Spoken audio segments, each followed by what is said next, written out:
Cooper Mays out of Saturday's scrimmage. I think he'll be back today or possibly tomorrow. But it is a Monday, Tuesday, Wednesday practice week. So then you have the Easter break. Would it be horrible to hold him out for the entire week? I mean, they could. I think we'll know a little bit more on offthehooksports.com today.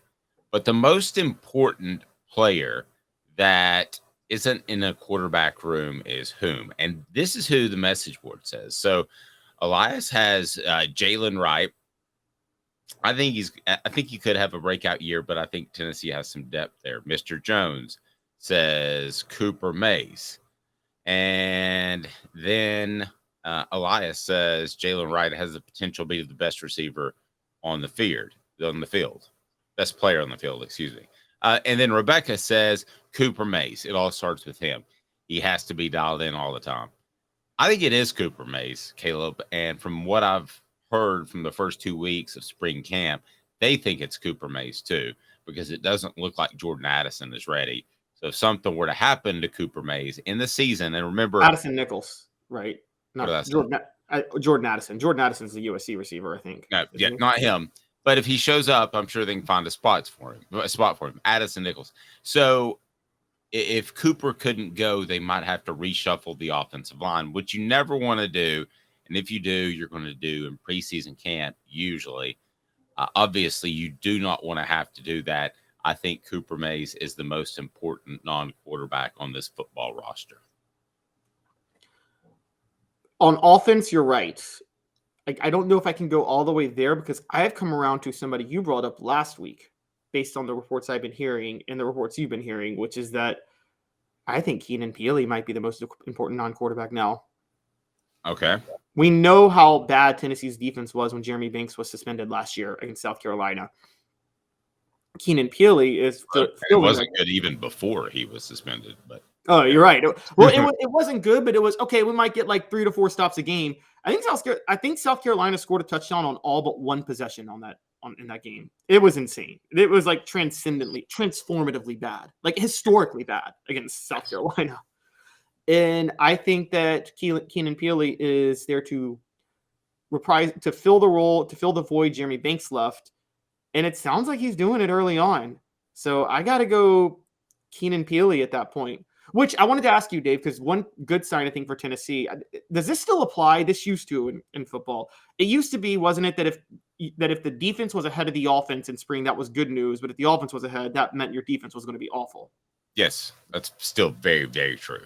Okay, so it sounds like the defense right now is ahead of the offense in spring ball. So that's one decent sign for Tennessee right now. No, you want to be ahead. If they weren't ahead, that there'd be an issue. Elias says defensively, it's Beasley. Aaron Beasley. It surprised me he led the team in tackles for a loss last year. So I think that's a significant one. But Keenan Pili, I think, can step in there and free up Beasley. So maybe it is Beasley on the defensive side. The defensive side's a little bit more challenging. At some point, Caleb, a defensive back has to emerge, right?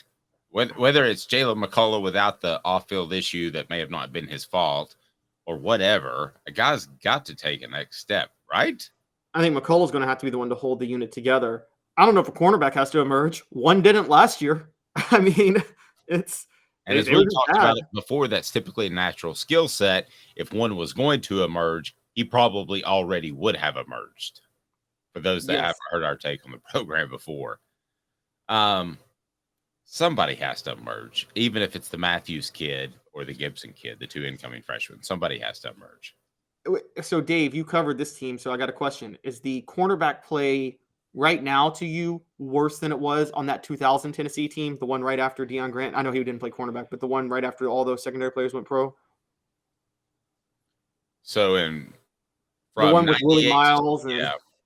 Well, from 98 to 2000, you went from Steve Johnson and Dwayne Goodrich at corner and Fred White and Deion Grant to not them at corner or safety.